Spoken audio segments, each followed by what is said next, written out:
자, 여러분들 지금 오늘까지 해서 저희가 이제 민수기하고 여호수아를 나갈 거예요. 여러분들 저희가 지금 앞에 4주 동안 이제 주로 했던 것은 서론, 그리고 창세기, 그리고 출애굽기, 레위기, 민수기 여기까지 했었어요. 그래서 이 네 가지의 책을 보면서 우리가 구약 성경을 전체적으로 관통하는 성경 구절이 있다 했어요. 구약 성경을 전체적으로 관통하는 성경 구절. 그게 창세기 1장 1절 태초에 하나님이 천지를 창조하시니라 그 구절 하나, 그리고 창세기 3장 15절 여자의 후손이 뱀의 머리를 누를 것이다라는 그 약속된 구절, 이 땅에 메시아를 보내주시겠다라는 하나님의 그 원시 복음, 그 복음으로부터 시작된 것이 이제 지금 이렇게 쭉 이어지는 거예요. 그래서 여러분들께서 이 지금 창세기부터 민수기, 그리고 오늘 신명기, 여호수아를 보시면서 여러분들이 어떤 걸 생각하셔야 되냐면, 하나님께서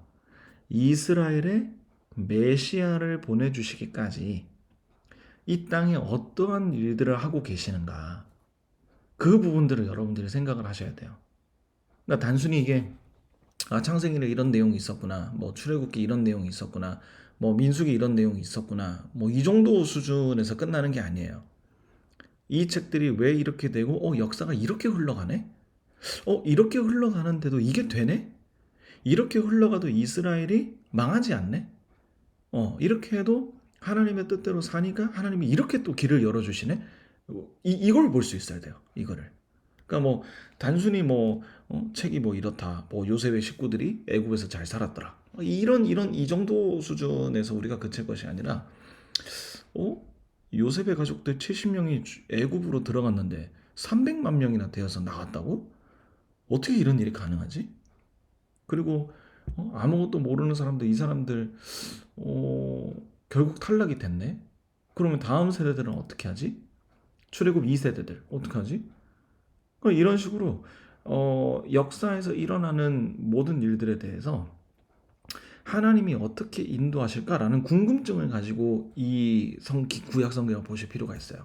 그 궁금증을 가지고 봐야 하나님이 이렇게 인도하시는구나 라는 것을 알 수 있기 때문에 그렇게 생각을 하시면 됩니다. 그래서 오늘 일단은 이제 신명기, 이제 지난 시간에 우리가 민수기까지 보면서 이제 제사법, 이제 유대인의 3대 절기, 그리고 이제 또 제사법 해서 주로 번제와 화목제에 대해서 이제 나누었었죠. 그렇게 5가지만 기본적으로 알고 계셔도 구약 성경에서 말하는 모든 제사의 내용들을 여러분들께서 충분히 아실 수 있을 거예요.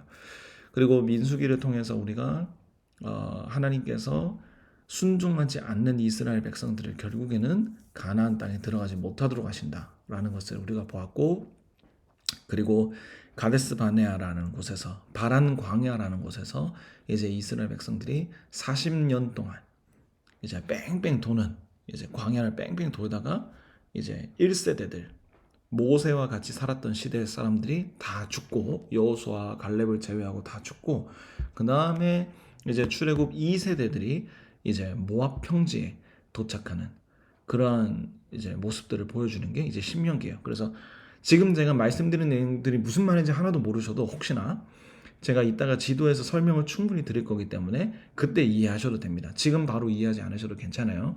그래서 일단은 신명기의 내용을 먼저 보여드릴게요. 신명기의 내용을 한번 들어가 보면, 신명기는 민수기에 이어서요, 이 모압 평지라는 곳에 등장하게 돼요. 모압 평지. 자, 지도를 제가 잠깐 보도록 하겠습니다.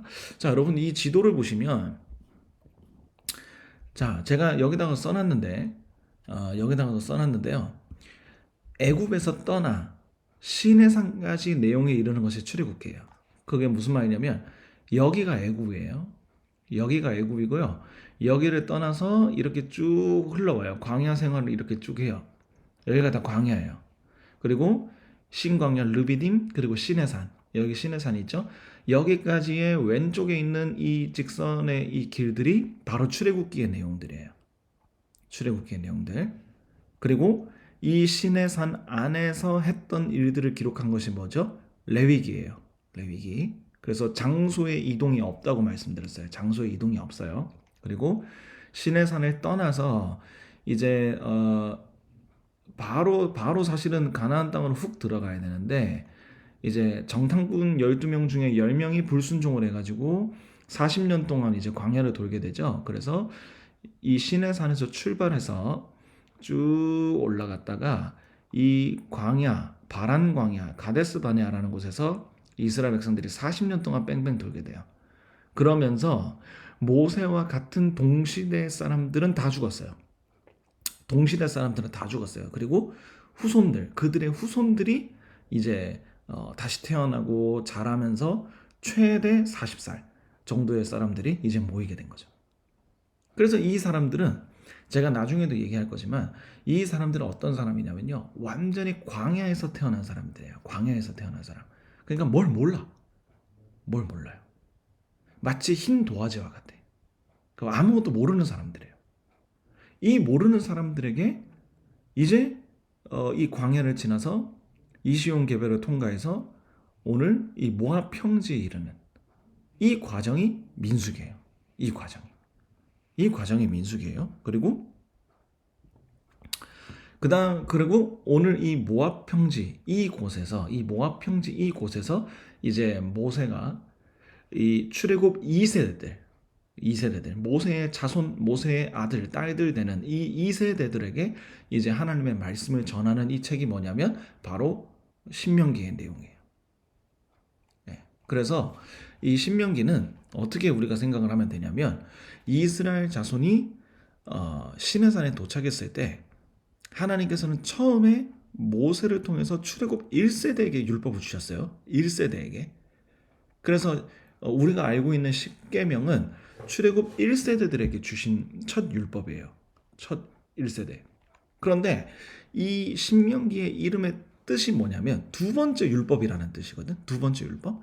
그러면은 우리가 일반적으로 생각했을 때 두 번째 율법이라면은 율법을 두 번 준다는 얘기인가? 보통 이렇게 생각할 수 있어요. 근데 율법을 두 번 주는 게 아니라 결과적으로 얘기하면 출애굽 2세대들에게 그러니까 시내산에서 하나님의 율법을 제대로 듣지 못했던 출애굽 2세대들에게 모세가 새로 선포하는 것이 바로 신명기예요. 그러니까 출애굽기 20장에 가면은 십계명이 나오거든. 그리고 21장부터 31장에 이르기까지 또 이제 법들이 나와요. 그러면 그 법을 출애굽 2세대들에게 다시 설명해 주는 책이 바로 신명기라고. 그러니까 앞에 십계명에서 이미 시내산에서 다 얘기했어. 근데 이 2세대들은 들어본 적이 없잖아요. 다 광야에서 태어났으니까. 그래서 모압 평지에서 모세가 새로 알려주는 거예요. 기존에 있던 율법을. 어떤 완전히 다른 계명을 창조한 게 아니라 기존에 있던 율법을 새로 알려주는 거예요. 그냥. 다음 세대에게 그냥 전해주는 개념이에요. 그래서 신명기는 이름이 두 번째 율법이라는 뜻인데 이것은 어떤 전혀 다른 율법이 아니라 기존에 있던 법을 새롭게 알려준다는 그러한 뜻이 강합니다. 그래서 이 출애굽에서 했었던 이 율법들을 전달하면서 모세가 뭘 말하고 싶냐면 단순히 율법을 재설명하는 것으로 그치지 않아요. 율법을 재설명하지 않고 재설명해주면서 이들에게 무엇을 알려주고 싶냐면 출애굽 1세대들 너희의 아버지 어머니 세대들처럼 살지 말고 하나님을 경외할 수 있는 삶을 살아야 된다라고 말하고 싶은 게 모세가 하고 싶은 말이에요. 단순히 율법도 가르쳐줘야 되네 뭐 이런 수준이 아니야. 너희가 율법을 듣고 율법을 알았으면 그대로 살아야 돼. 출애굽 너희의 아버지 어머니 할아버지 세대처럼 살면 안 돼. 하나님 말씀에 순종해야 돼. 이걸 말해주고 싶은 게 신명기라는 얘기예요. 그래서 신명기는 장소의 이동이 없어요. 모압 평지라는 곳에서 장소 이동을 하지 않아요. 그대로 율법을 그냥 가르쳐 주는 거거든. 다시. 그렇습니다. 그래서 출애굽 1세대들은 모두 실패했던 질문들이 몇 가지가 있었어요. 제가 여기에 6가지 정도를 적어놨는데 첫 번째로는 하나님께서 그들과 함께 땅을 정복할 것인가? 이거는 민수기에서 볼 수 있죠. 민수기에서 이들이 40년 동안 광야 생활을 했잖아요. 왜 광야 생활을 했어요? 하나님의 말씀에 순종하지 않았거든. 하나님을 믿지 않았거든. 우리는 가나안 땅을 점령할 수 없어요. 그들은 너무 크고 대단하고 너무 힘이 센 사람들이라 우리가 이길 수가 없어요. 하나님의 약속을 믿지 않았어요. 그래서 40년 동안 광야 생활을 하게 된 거죠. 근데 모세는 다시 말해요. 신명기에서 하나님께서 너희와 함께 하실 것이다. 너희와 함께 가나안 땅을 정복하시려고 하나님께서 일하실 것이다 라고 얘기를 해요. 그리고 여호수아를 넘어가면 하나님께서 여호수아를 통해서 이스라엘 백성들과 함께 하셔서 실제로 가나안 땅을 정복하는 데 하나님께서 도움을 주셔. 이렇게 스토리가 이어지는 거예요. 그리고 이제 2번에 보니까 여호와께서 그들에게 땅을 주실 것을 확신할 수 있는가? 이런 질문이 있어요. 확신해야 되는 거예요. 하나님께서 우리에게 땅을 주실 것이라는 확신을 해야 되는 거예요. 믿어야 되는 거죠. 믿지 않으면 안 되는 거예요. 그리고 그 땅의 민족들을 어떻게 다뤄야 되는지, 그리고 그 땅 밖에 있는 민족들은 어떤 민족들인지, 타락하고 또 우상 숭배하니까 너희들은 그들을 섬기면 안 돼 라고 얘기를 하거든요. 그리고 이 2세대들이 부모들이 광야에서 받은 징계를 피해서 어떻게 그 땅에서 생산적인 삶을 살게 되는가? 다른 게 없어요. 하나님의 말씀에 순종하고 살면 돼요. 그러면은 가나안 땅에서 생산적인 삶을 살 수 있어요. 그리고 6번에 여호와와 맺은 언약으로 인해서 이들은 장래에 무엇을 기대할 수 있는가? 장래에 무엇을 기대할 수 있는가? 바로 제사장 나라와 거룩한 백성으로서의 삶을 기대할 수 있게 되는 거예요. 하나님 나라의 백성이 된다는 거죠. 하나님 나라의 백성. 가장 거룩하고 가장 이상적이고 가장 선한 가치를 지닌 그러한 이스라엘이 될 수 있다는 거죠. 그렇게 모세가 이런 식으로 백성들에게 약속을 해요. 하나님의 말씀은 반드시 이루어질 것이기 때문에 너희가 어떤 상황에서도 하나님을 의심하면 안 돼. 너희의 할머니, 할아버지, 너희의 아버지, 어머니 세대들처럼 너희가 신앙생활을 그렇게 하면 안 돼. 아버지, 어머니가 신앙생활을 그렇게 했다 할지라도 너희는 그러면 안 돼. 라고 얘기하는 게 신명기의 내용이라는 거예요.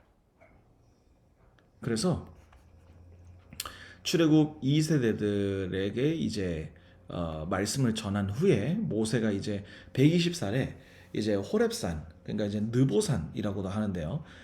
여기에 보시면은 지도와 함께 보면 여기가 이제 느보산 꼭대기에서 이제 모세가 죽었다라고 이제 성경이 기록해요. 근데 이때 모세의 나이가 120살이었는데요. 그의 기력이 쇠하지 않았어요. 눈도 초롱초롱했었어요. 그래서 모세는 아주 건강한 모습으로서 이제 죽었어요.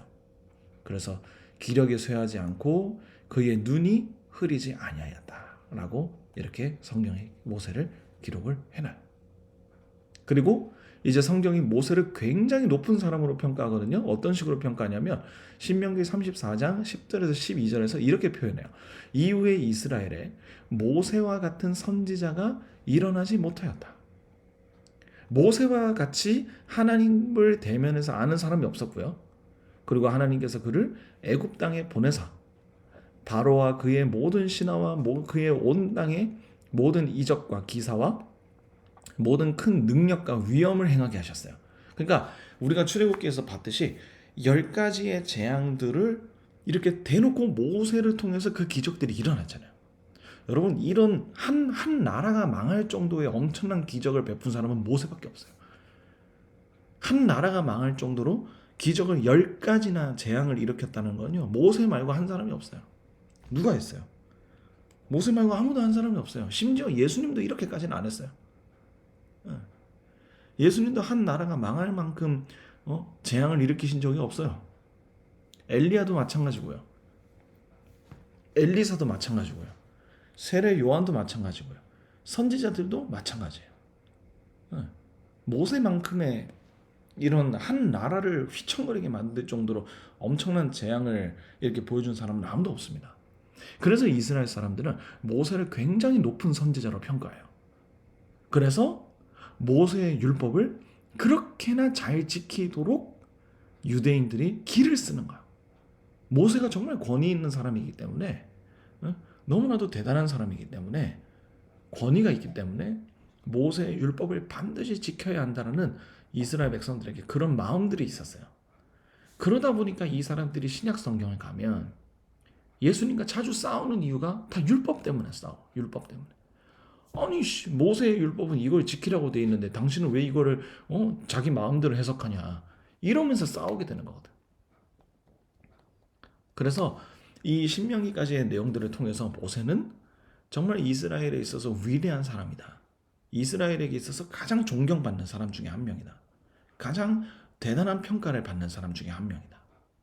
그렇게 우리가 생각을 하시면서 신명기의 내용들을 읽어보시면 좋을 것 같아요. 사실 제가 이 신명기의 전체적인 이런 어떤 개요를 이렇게 쭉 쓰긴 했지만 제가 내용에 대한 직접적인 본문을 막 쓰지는 않았어요. 왜냐하면 그렇게 되면은 신명기는 너무 할 말이 많아서 제가 그렇게까지는 하지 못했고 대신에 신명기가 어떠한 책인지 그리고 하나님께서 이 책을 왜 모세를 통해서 이 세대들에게 전해주도록 하셨는지 저는 지금 그 정도의 내용만 살펴보고 있습니다.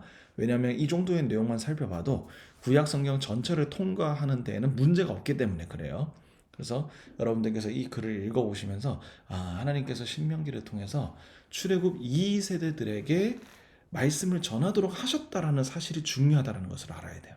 그리고 이 출애굽 2세대들 같은 경우에는 특별히 제가 아까도 말씀드렸고 또 뒤에도 나올 거지만 이들은 마치 광야에서 태어난 존재들이에요. 그래서 어렸을 때도 맨날 본 게 광야밖에 없어. 사막밖에 없어. 그리고 어렸을 때 맨날 보던 게 하늘에서 떨어지는 만나. 그리고 낮에는 구름기둥, 밤에는 불기둥. 뭐 이런 거밖에 본 적이 없어요.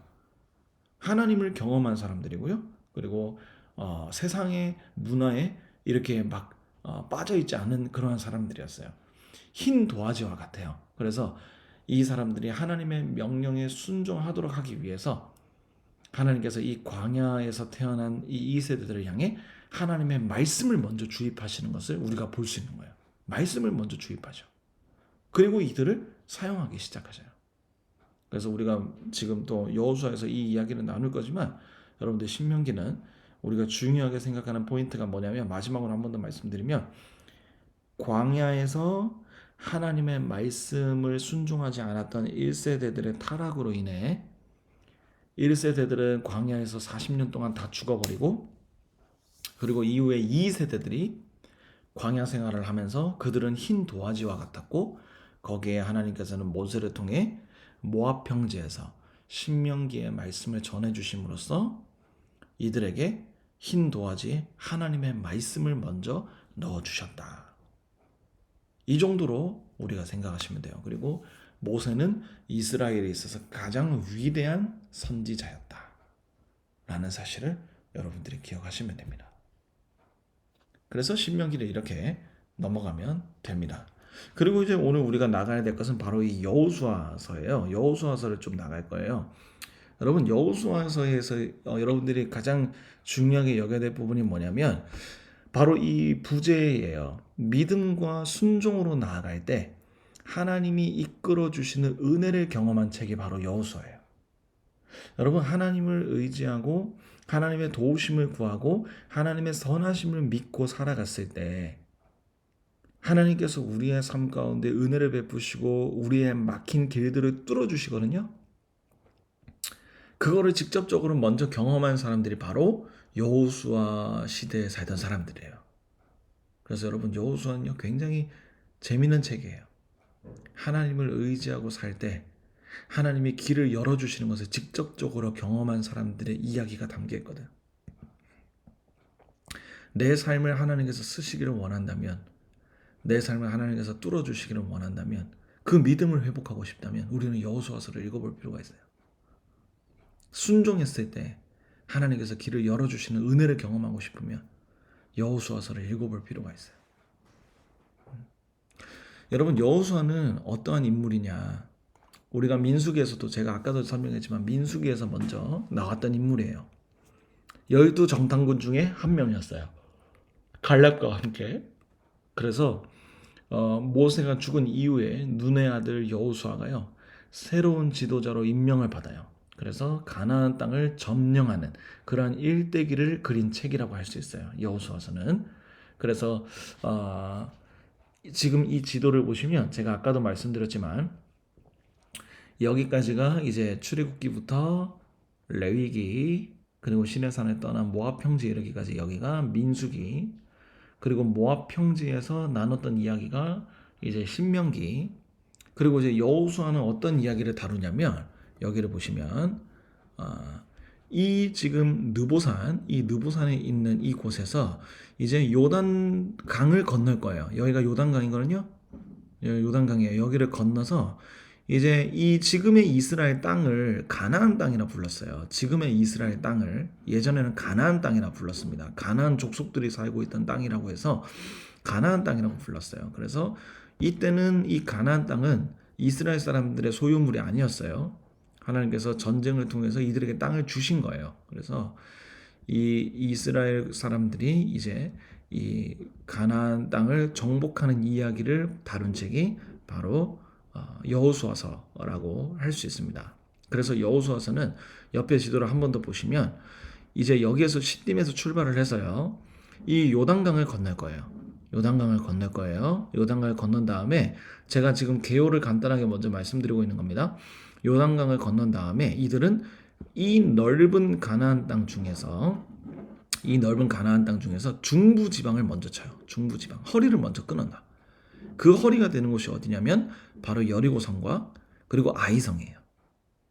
이 허리를 먼저 끊어요. 그리고 여기서 승리한 이후에 점점 남쪽으로 가서 남쪽을 먼저 점령해요.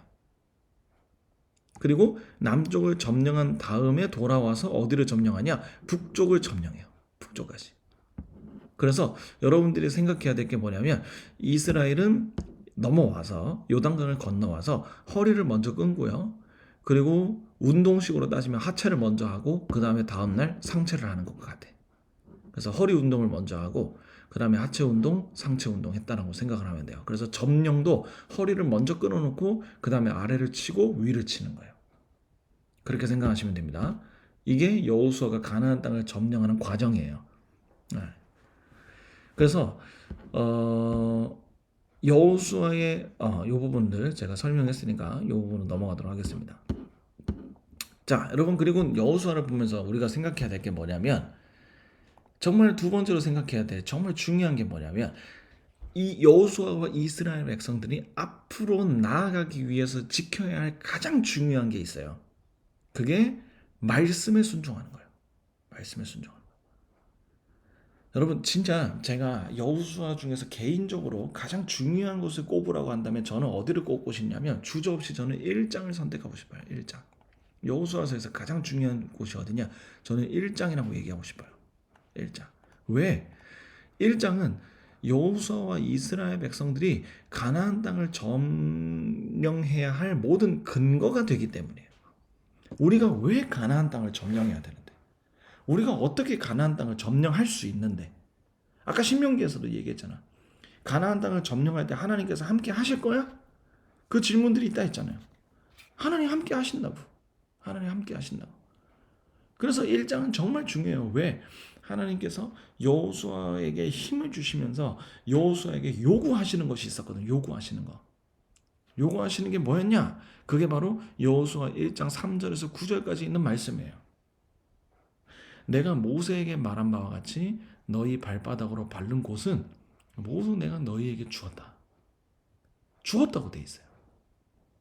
줄 것이야가 아니에요. 주었다라고 되어 있어요. 그래서 광야와 이 유브라데 강까지 해쪽 속의 온 땅과 대해까지 너희의 영토가 될 거야. 이미 주지도 않았는데 이미 줬다라고 표현하시는 거예요. 하나님이 함께 하시겠다라는 거죠. 그래서 여호수아는 어떠한 마음을 가지고 가나안 땅을 점령해야 되는가? 어떠한 마음을 가지고 있어야 되는가? 이런 마음을 가지고 있어야 돼요. 강하고 담대해야 된다. 강하고 담대해야 된다. 이 마음을 가지고 있어야 돼요. 강하고 담대하고 또 오직 강하고 극히 담대해야 된다. 담대해야 된다. 단순히 어떤 배짱만 가지라는 이야기 아니에요. 확신을 가지고 하나님을 의심하지 말라는 거예요. 의심하지 말라는 거예요.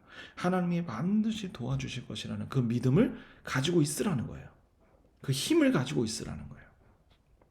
그러면서 강하고 담대하면서 뭘 또 가지고 있어야 되냐면 모세가 너희에게 명령한 율법을 다 지켜 행하고 좌로나 우로나 치우치지 않아야 된다는 거예요. 이래저 말씀으로 바르게 세워져 있어서 이 우리의 가슴 속에 말씀의 기둥을 바르게 세워놔서요. 누가 우리를 유혹한다 할지라도 그 유혹에 쉽게 넘어가지 않는 거예요. 팔랑귀가 되지 않는 거예요. 두려우면 두렵다고 벌벌 떨고, 걱정이 되면 걱정된다고 벌벌 떨고, 또 어려운 상황이 오면 어려운 상황이 왔다고 막 벌벌 떨고, 나 어떻게 해야 돼? 막 하면서 막 온갖 막 발광을 한단 말이야. 그러면 어떻게 돼요? 마음이 흔들려요. 뚝심이 없잖아. 말씀에 뚝심이 없잖아. 하나님이 지켜주신다니까. 그 마음을 가지고 오직 강하고 극히 담대할 수 있어야 된다라고 하나님께서 여호수아에게 말씀하시는 거예요. 그러니까 굉장히 중요한 구절인 거예요, 이게. 무언가를 하기를 원하냐? 너희가 어떤 길들을 걸어가기를 원하냐? 강하고 담대하고 내가 너희에게 명령한 율법들을 지켜 행해라. 그리스도인다운 삶의 모습을 진열하는 이야기예요. 진짜 그리스도인이 되지 않으면 안 된다는 얘기예요. 그렇죠? 진짜 그리스도인이 되지 않으면 안 된다는 거예요. 하나님께서는 여러분 정말 원하시는 게 뭐냐면요. 하나님께서는 우리를 부르시기를 원하셔. 하나님께서 우리를 쓰시기를 원하시거든요. 그래서 우리에게 소망을 주시고 우리에게 말씀을 주셔요. 근데 여기서만큼이나 더 우리의 반응으로서 제일 중요한 반응이 뭐냐면 하나님의 뜻에 순종해야 하는 거예요. 순종해야 하는 거. 하나님께서 내 삶을 어떻게 쓰시든지 나는 내 삶을 하나님께 맡기겠습니다라고 순종할 수 있는 게 필요해. 순종할 수 있는 게. 이게 진짜 어렵거든요. 순종하는 게. 근데 하나님께서는 사람에게 순종을 요구하세요. 여호수아는 1장에서부터 하나님으로부터 말씀을 따라 정신무장을 바짝 했어. 정신무장을. 이스라엘 백성들도요. 정신무장을 바짝 했어요. 마치 흰 도화지에 새로운 그림을 그리듯이. 그들이 하나님의 말씀으로 무장을 딱 하고 있었다고. 그러니까 어떻게 돼요? 어떤 상황에서도 쉽게 흔들리지 않는 거예요. 전쟁에서 이길 수 있는 힘을 가지게 되는 거예요. 싸워볼 수 있는 그런 사기가 생긴 거지. 여러분 말씀에 순종하는 것은요. 우리 모두에게 필요한 일이에요. 말씀에 순종하는 것은. 우리 모두는 말씀에 순종할 수 있어야 돼요. 여러분들께서 하나님의 말씀을 들으시고 또 여러분들께서 하나님의 말씀을 보잖아요. 그러면 똑같은 성경 구조를 봐도 사람마다 생각하는 게 다르고 해석하는 게 다 달라. 자기의 상황에 가장 알맞은 말씀이 나타나서 상황이 완전히 달라질 수도 있어요. 여러분 그러면 우리는 순종해야 돼요. 순종해야 돼. 그래요. 하나님 어떻게 내 인생을 쓰실지 한번 지켜보겠어요. 하나님 내 인생을 써주세요. 여러분 하나님께 맡길 수 있어야 돼요. 여러분 여호수아는 그걸 보여주거든요. 순종하면요 길이 열리고요. 순종하지 않으면요 길이 안 열려요. 기가 막혀요. 여호수아서를 보면. 순종하면 열리는데 순종하지 않으면요 길이 싹 막혀요. 싹 막혀. 그래서 우리는 순종해야 돼요. 여러분 우리는 하나님의 말씀을 들을 수 있어야 되고요. 그리고 하나님의 말씀에 따라 때로는 내 삶의 체계를 싹 다 바꿔야 할 수도 있어요. 하나님께 순종하는 삶을 살기 위하여 내 삶의 루틴을 하나님께로 맞춰놔야 돼. 하나님께로. 그렇다고 무조건 교회에다가만 다 올인하라 이런 얘기가 아니에요. 교회에다가 스케줄을 다 맞추라는 게 아니라 여러분들이 하나님을 따라 순종할 수 있는 시간을 확보해 놓으라는 얘기예요. 그 시간을 확보해 놓고 그 시간대 하나님을 찾아야 돼. 하나님의 말씀을 듣고 그 말씀 따라 순종해야 돼요. 그 말씀을 보고 또 순종해야 돼요. 첫 단추를 잘 꿰매야 돼요. 어떤 사람들은 이렇게 얘기하잖아. 시작이 잘못된 채로 쭉 갔다가 이미 돌아갈 수 없다면서 계속 그 길을 가는 경우가 많아요. 야, 그래도 내가 지금까지 한 일이 있는데 이거 하려고 내가 얼마나 많은 공을 들여놨는데 내가 이제 와서 어떻게 말씀 읽는 시간에 따로 빼놓겠어. 이렇게 얘기할 수 있단 말이야. 근데 여러분 첫 단추가 잘못 그런 식으로 신앙생활에 끼어져 버리면 제대로 된 신앙생활이 나오지 않아요. 제대로 된 신앙생활이 나오지 않아. 적당히 직장 다니면서 그냥 하나님 그냥 이렇게 저렇게 믿고 교회 출석 잘하면 되겠지. 그 정도 수준으로는 안 돼요. 순종해야 돼요. 순종해야 돼. 말씀을 듣고 말씀을 보면서 여러분들의 상황에 대입시켜 보고, 그리고 여러 번 기도하면서 정말 내가 이렇게 대입하는 것이 나에게 정말 맞는 행동인가? 여러분들이 그것도 생각할 수 있어야 된다는 거죠. 순종해야 돼요. 여러분 보세요. 요 여호수아서 안에서 나오는 이야기 중에 하나가 이 요단강 건너기라는 그 본문이 나와요. 3장에 나오는데, 우리가 아까 전에 요단강을 봤어요. 요단강은 이 물줄기 자체가 지도로 보면 굉장히 얇아 보이잖아요. 그래서 이 요단강을 건너는 게 뭐가 그렇게 어렵겠어라고 생각할 수 있지만, 300만 명이 이 요단강을 건너가야 되기가 힘들 정도로 요단강은 굉장히 깊이가 있고 또 너비가 있는 곳이었다라고 추정을 해요. 그러니까 요단강이 지도상에는 이렇게 별것 아닌 것처럼 이렇게 선 하나 찍 그어져 있다고 생각할지라도, 이 요단강 자체를 막상 보게 되면 생각보다 요단강이 큰 거야. 큰 거야. 적어도 사람이 쉽게 건너기 힘든 너비와 깊이로 되어 있었을 거예요. 근데 하나님께서 여러분, 여호수아가 요단강을 건너기 전에 하나님께서 3장 5절에 어떻게 말씀하시냐면, 여호수아를 통해서 백성들이 어떻게 이 말을 전달해 받냐면, 여호수아가 백성에게 이르되 너희는 자신을 성결하게 하라. 성경이 아니에요. 미안합니다. 성결하게 하라. 여호와께서 내일 너희 가운데 기이한 일들을 행하실 것이다 라고 말씀해요. 요단강을 건너는 기적이 눈앞에 있어요. 근데 그게 기적을 바로 보여주시는 게 아니라 이스라엘 백성들에게 뭘 먼저 요구하시죠? 그들이 성결할 것을 먼저 요구하시는 거야. 그들이 하나님의 말씀을 듣기를 원하시고, 그들이 하나님 앞에서 깨끗한 마음을 가지기를 원하시고, 그들이 하나님의 뜻대로 살아갈 수 있는 그런 근거를 먼저 확보하기를 원하시는 거예요. 하나님께서는 자신을 먼저 성결하게 해서 하나님의 말씀이 귀에 들릴 수 있도록 이들의 마음밭을 먼저 하나님의 마음밭으로 만들어 두는 거예요. 그 다음에 여호수아가 어떻게 얘기하는지 보세요. 살아계신 하나님께서 너희 가운데 계시사 가나안 족속과 헷 족속, 히위, 브리스, 기르가스, 아모리 족속과 여부스 족속을 너희 앞에서 반드시 쫓아내 주실 것이라는 것을, 이것을 통해 너희가 알게 된다는 거예요. 그러니까 이것이 뭐냐면 요단강을 건너게 된다는 거예요. 요단강의 물줄기가요, 위에서부터 아래로 내려가는 물줄기가 끊기게 돼요. 제사장들이 발을 밟자 물줄기가 끊기게 돼요. 마치 홍해가 갈라지듯이. 그리고 백성들이 그 길을 통과한단 말이에요. 여러분, 이게 별거 아닌 것처럼 보이지만 엄청난 일이잖아요. 누가 과연 물줄기를 일시적으로 멈출 수 있겠어요? 물이라는 것은 계속 흘러가는 건데 어떻게 그 물줄기가 도중에 끊어질 수가 있겠어요? 사람이 뭔가 특별한 일을 한 것도 아닌데 어떻게 지 마음대로 끊어질 수가 있겠어요? 하나님이 역사하신 거지. 그리고 난 다음에 이 하나님께서 요단강을 건너는 이 기적을 통해서 하나님께서 뭘 말씀하고 싶냐면, 하나님이 너희와 함께 하신다라는 것을 알기를 원하시는 거예요. 알기를 원하시는 거예요. 하나님은 이스라엘 백성들과 함께 하기를 원하셔. 이스라엘 백성들이 하나님을 쫓아가기를 원하신다. 그래서 하나님께서 요단강 사건을 보여주시는 거예요. 근데 기적을 먼저 보여주시는 게 아니라 뭘 먼저 하도록 하셨다고요? 자신을 성결하게 하는 것을 먼저 하셨다고. 성결하게. 뭔가 마음이 먼저 깨끗해서 하나님의 말씀을 받아들일 수 있는 준비를 해야 됐던 거예요. 하나님께서 베푸시는 기적을 받아들일 수 있는 준비가 먼저 되었어야 한다는 거지. 그게 요단강 사건이었어요. 그리고 두 번째로, 요단강을 건너고 난 다음에 이스라엘 백성들이 처음으로 점령한 성이 어디였느냐? 바로 여리고 성이었어요. 여러분, 성을 점령하려고 한다면 우리가 기본적으로 생각하는 게 뭘까요?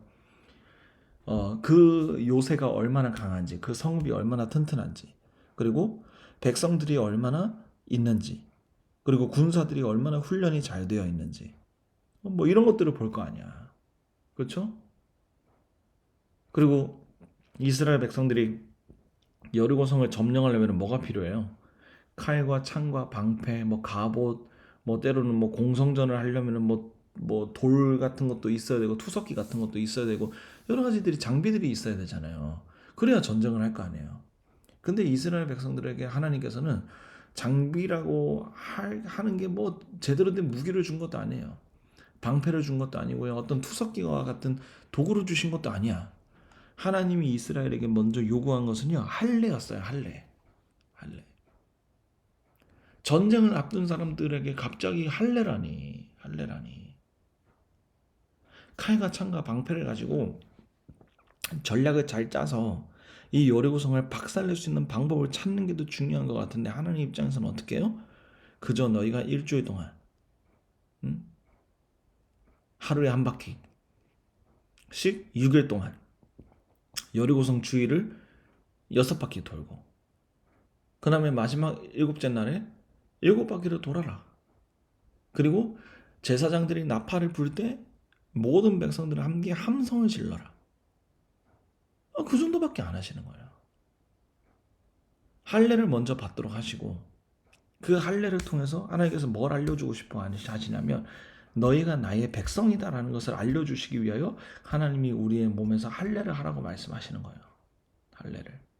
여러분, 그러니까 여호수아서를 자세하게 보시면 우리가 한 가지의 특징과 어떤 루트를 알 수 있어요. 루트. 그게 뭐냐면, 하나님께서 이스라엘 백성들에게 기적을 행하실 때는 냅다 기적만 갖다 던져주는 게 아니라 하나님을 믿을 수 있도록 증인들을 세우시고, 그리고 많은 사람들이 예수님을 따를 수밖에 없도록 예수님께서 장치를 해두신 것을 이들은 알았던 거예요. 무슨 장치? 하나님으로부터 사랑받는 존재, 하나님의 언약에 참여한 존재라는 것을 깨닫도록 하시는 거예요. 그래서 요단강 사건에서도 너희의 몸을 너희 자신을 성결하게 하라, 이게 중요했던 거고, 그리고 여리고성을 앞두고 있을 때도 이들이 해야 되는 것이 뭐였냐면 할례를 해야 했던 거예요. 할례. 그러니까 여러분, 이들이 하나님의 언약 백성이라는 것을 기억하도록 하시기 위해서 이스라엘 백성들의 할례 의식을 행했던 거예요. 뭐 대단한 게 아니에요. 정체성을 먼저 회복하는 게 중요한 거예요. 내가 하나님의 사람이다, 하나님이 내 인생을 지도하신다라는 그 정체성이 먼저 나에게 확립이 되어야 돼. 그 다음에 장소와 시간과 공간은 다 그 다음에는 부수적인 문제인 거예요. 돈은. 그러니까 전쟁에서 이기는 게 중요한 게 아니라 자신들이 누구와 함께하고 있는지를 아는 것이 더 중요했던 거죠. 누구와 함께하고 있는가, 자기들이. 그래서 이스라엘 백성들이 정체성을 다시 확립하니까 하나님께서 어떻게 하시냐면 여리고성을 정탐하도록 하세요. 그리고 여리고성을 점령하도록 하시죠. 아까도 제가 말씀드렸지만 하루에 한 바퀴씩 7바퀴를 도는데, 처음 하루 때는 6바퀴를 돌고, 그리고 두 번째 하루 때도 6바퀴를 돌고, 대신에 세 번째 날 그리고 네 번째 날에는 이제 7번째 날이 됐을 때는 어떻게 하죠? 이제 7번째 날에는 7바퀴를 돌고, 그 다음에 제사장들이 나팔을 불고 모든 백성들이 함성을 지르면서 와 하고 했을 때 여리고성이 폭삭 주저앉게 돼요. 말도 안 되잖아. 말도 안 되잖아. 그리고 난 다음에 무너진 여리고성 틈 사이로 이스라엘 백성들이 들어가서 거기에 있는 가축들 또는 사람들을 싹 다 죽여버리고 여리고성을 탈취한 것이죠. 순종하면 길이 열려요. 순종하지 않으면요, 길이 열리지 않아요. 제가 그래서 순종하지 아니하면 이스라엘 백성들이 철저하게 무너지는데, 그것을 어디서 알 수 있냐면 아이성 점령 사건에서도 바로 그것을 확인할 수 있게 돼요.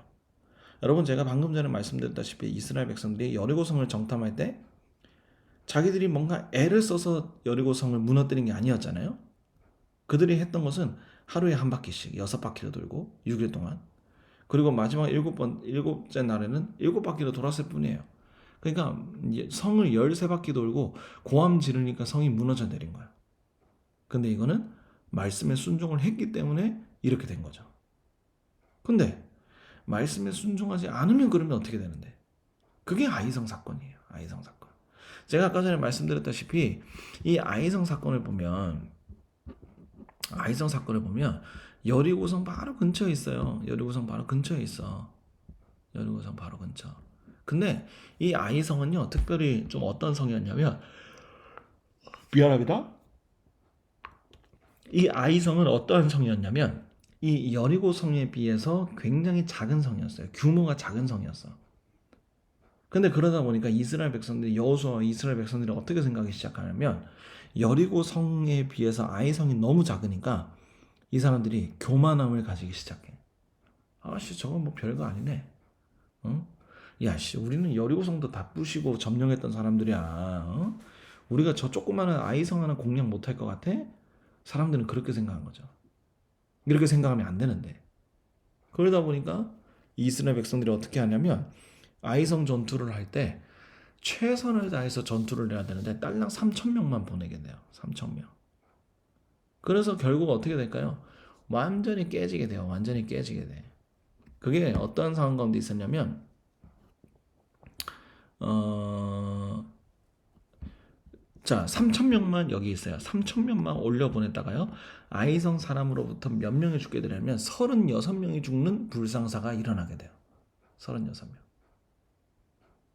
자, 그리고 난 다음에 이 말씀이 중요한데 이들의 마음이 녹아서 물같이 되었다라고 말씀해요. 녹아서 물같이 되었다. 여러분 사실 전쟁터에 나가면 아니 36명 죽었으면은 뭐 괜찮은 거 아니야? 사실. 물론 그 당사자와 그 당사자의 가족들은 굉장히 미안합니다. 나 오늘 왜 이렇게 피곤하냐? 미안합니다. 미안합니다. 그 당사자와 그 당사자의 가족들은 뭐 마음이 굉장히 아플 수 있지만 여러분 사실 전쟁하다 보면 36명 죽는 것은 일도 아니잖아요. 근데 여러분 중요한 것은 뭐냐면 이 36명이 죽었자 이스라엘 백성들의 반응이 중요한 거야. 이들의 마음이 녹아서 물같이 되었다라고 표현하잖아요. 이게 왜 36명 죽은 거 가지고 왜 이렇게 호들갑일까? 이스라엘 백성들은 여리고성을 정탐할 때도 여리고성을 점령할 때도 죽은 적이 없거든. 죽은 적이 없거든요. 물론 죽은 사람들의 이름을 또는 죽은 사람들의 명수를 일부러 기록 안 해놨을 수도 있어요.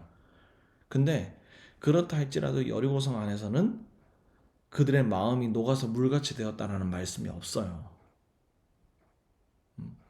근데 지금 아이성 같은 경우는 어때요? 여리고성보다 훨씬 작은 성임에도 불구하고 3천 명 딸랑 보내놨다가 사람들 죽고 돌아오게 되는 그런 상황을 맞이하게 됐잖아요. 순종하지 않고 지 마음대로 하려고 하니까 안 되는 거야. 지 마음대로 교만함 가지고 하려고 하니까 안 되는 거예요. 그래서 이 이스라엘 백성들이 어떻게 하는지 아세요? 하나님 앞에 회개하고 나서 하나님께서 전략을 알려주세요. 별도로. 그리고 나서 아이성을 점령하게 되는 거예요. 순종하지 않고 지 마음대로 하려고 할 때는 뭘 해도 안 돼. 근데 순종하고 하나님께서 뭘 해주실지를 마음에 담고 행동하게 되면 움직일 수 있는 거예요. 복 받고 순종하면 복 받을 수 있는 거죠. 그래서 하나님께서 아이성 전투에 지혜를 주셔서 이들이 그 지혜를 이용해서 멋지게 속임수 작전을 통해서 아이성을 점령하게 됩니다. 그러니까 결국 제가 계속해서 말씀드리고 싶고자 하는 거 요단강 건너기 그리고 여리고 사건 그리고 아이성 사건을 통해서 제가 뭘 말하고 싶냐면 순종해야 복이 있고 순종해야 하나님께서 길을 열어주시고 그리고 순종해야 은혜가 우리에게 임한다라는 거예요. 그게 중요한 사실이라는 거예요. 그래서 순종해야 된다는 거예요. 순종해야 된다. 그래서 이제 여호수아가 이제 요단강을 건너서 그다음에 여리고성을 먼저 치죠. 그다음에 아이성을 쳐요. 그렇게 하면서 허리를 먼저 끊어 놓습니다. 그렇게 허리를 끊어 놓은 다음에 이들이 남쪽을 치고요. 그리고 그다음에 마지막으로 북쪽을 쳐요. 그래서 가나안 땅을 점령하게 되고 그 땅을 이제 분배를 하게 됩니다. 그래서 그 땅이 이제 어떻게 되어 있냐면 이렇게 보라색깔 표시를 보면 이스라엘 백성들이 이제 땅을 이렇게 점령했구나라는 것을 보게 돼요. 여러분 이 지도는요 좀 제법 중요한 지도예요. 왜냐하면 나중에 어느 지파가 어디서 이렇게 이동했네라고 하는 게 여기서 나오기 때문이고 그리고 우리가 사사기를 볼 때도 이 지도가 필요하고요. 그리고 사무엘상을 볼 때도 이 지도가 필요합니다. 그래서 여러분들 이 지도를 잘 이렇게 봐 놓으시면 이후에 도움이 될 거예요. 여러분 이 여호수아서에 대한 이야기들을 이제 제가 지금 살펴보았는데 여러분들 어떠한 생각이 드는지 모르겠어요. 그러니까 제가 오늘 이 여호수아서를 이야기하면서 말씀드리고 싶은 게 뭐냐면 여호수아서를 보면서 우리가 중요하게 생각해야 될 것 중에 하나는 바로 말씀과 그 말씀에 따르는 순종이에요. 순종. 제가 그걸 말씀 안 드린 것 같아요. 여호수아서가 어떻게 스토리가 진행되는지. 제가 한번 정리해서 말씀드리겠습니다. 여호수아는 어떻게 스토리가 진행되냐면 처음에 1장에서 말씀을 따라 행해라. 좌로나 우로나 치우치지 말고 율법책의 말씀을 잘 지키고 그 다음에 오직 강하고 극히 담대해라 라고 하나님께서 여호수아에게 말씀하시고요. 그 다음에 하나님의 은혜를 힘입어서 이들이 요단강을 건너요. 그리고 여리고성을 칩니다. 그리고 아이성을 쳐요. 그리고 그 외에 남쪽과 북쪽에 있는 가나안 땅을 점령하고요. 그 다음에 이스라엘의 12지파들에게 땅을 분배해요. 그리고 마지막으로 여호수아의 마지막 유언과 죽음을 적은 이후에 여호수아서는 끝나게 돼요. 여러분 그렇다면 우리가 여호수아를 보면서 어떠한 생각이 드냐면 저 같은 경우에는 순종이라는 단어가 주는 무게가 있다. 무게. 순종한다는 게 사실은 보통 일이 아니다 라는 거예요. 여러분 순종한다는 거는 내 의지를 꺾어야 되거든요. 근데 우리는 내 의지를 꺾어서 막 이렇게 하기가 쉽지 않아요. 그러다 보니까 어떻게 되냐면 항상 실수하기도 하고 또 항상 실패하기도 하고 또 때로는 항상 넘어지기도 하고 불안해지기도 하고 두려워지기도 하죠. 여러 가지 어려운 상황에 놓일 수 있습니다. 그러나 우리는 하나님께로 향하는 삶을 맞춰야 돼요. 하나님이 보시기에 합당한 삶으로 살아갈 수 있도록 여러분들의 모든 스케줄을 하나님 앞으로 맞춰야 돼요. 그러니까 여러분 말씀을 듣기 위하여 하나님을 신뢰하기 위하여 여러분들의 일상에서 지켜야 될 부분들을 한번 작성을 한번 해보세요. 나는 하나님 앞에서 어떠한 것들을 지켜야 되겠는가? 나는 하나님 앞에서 어떠한 사람으로 살아내야 되겠는가? 여러분 하나님과의 교제의 시간을 여러분들께서 반드시 확보를 해 놓으셔야 돼요. 확보하지 않으면 하나님의 뜻대로 살아가기가 굉장히 어려운 상황에 처하게 될 거예요. 그렇기 때문에 여러분들께서 특별히 우리 주님을 또 생각해 보셨으면 좋겠어요. 그러니까 결국에는 우리가 주님과의 관계가 온전하지 않으면 뭐 음식 억지로 먹는다든지 또는 내가 뭐 어떤 내 삶을 완전히 이렇게 뜯어 고쳐야 되는 그러한 부분들 우리가 감당할 수 없게 되거든요. 말씀에 순종하고 하나님을 의지하고 하나님의 뜻대로 살도록 해야 우리의 삶을 완전히 하나님으로 뒤바꿔 놓을 수 있을 텐데 하나님 자체에 대한 말씀의 신뢰와 하나님의 은혜를 구하고자 하는 마음이 없다면 우리는 늘 세상에 쫓기는 삶을 살게 될 거예요. 하나님을 생각하는 시간들을 확보하지 못하게 될 거예요. 아니면 확보를 안 하려고 할 거예요. 더 할 일이 많으니까. 성경 볼 시간에 이거 하면은 내가 돈을 몇 푼이라도 더 버는데 이 정도 시간으로 우리가 쉽게 여길 수 있다는 거예요. 그런데 여러분 중요한 것은 하나님의 뜻대로 사는 것이 중요하다는 것을 여호수아는 가르쳐줘요. 하나님의 말씀에 순종하는 것이 반드시 필요하다는 것을 여호수아서는 가르쳐줘요. 그래서 여호수아서는 계속 그런 얘기밖에 없어요. 너희가 나의 말에 순종하면 순종해야 된다. 순종해야 된다. 그게 여호수아가 말한 바입니다. 여러분들께서도 정말 우리를 사랑하시는 주님을 기억하면서 정말 주님 앞에 바르게 세워지고 또 순종의 무게를 통해서 말씀에 순종할 수 있는 그런 우리 청년들이 되었으면 좋겠습니다. 그래서 여러분들이 정말 오늘 보았던 것처럼 흰 도화지에 그림을 그리는 어떤 출애굽 2세대들과 같이 그리고 그들과 함께 땅을 점령했던 여호수아와 같이 여러분들이 마음을 하나님께로 정해두고 하나님이 원하시는 삶을 살 수 있도록 여러분들의 삶의 모든 것을 하나님께 초점을 맞추시기를 바랍니다. 그러면 하나님이 반드시 우리의 상황을 살펴보시고 우리가 그 모든 상황을 이겨낼 수 있도록 하나님께서 도와주실 줄을 믿습니다. 네, 이렇게까지 해서 오늘 신명기와 여호수아에 대해서 이렇게 좀 이야기를 좀 나눴습니다. 혹시 뭐 질문 있으시거나 뭐 좀 궁금한 것이 있다 하시는 분들은 뭐 마이크를 켜시고 이렇게 말씀을 해주셔도 되고 그게 아니시고 괜찮다 하시는 분들은 리액션을 해주시면 좋겠습니다.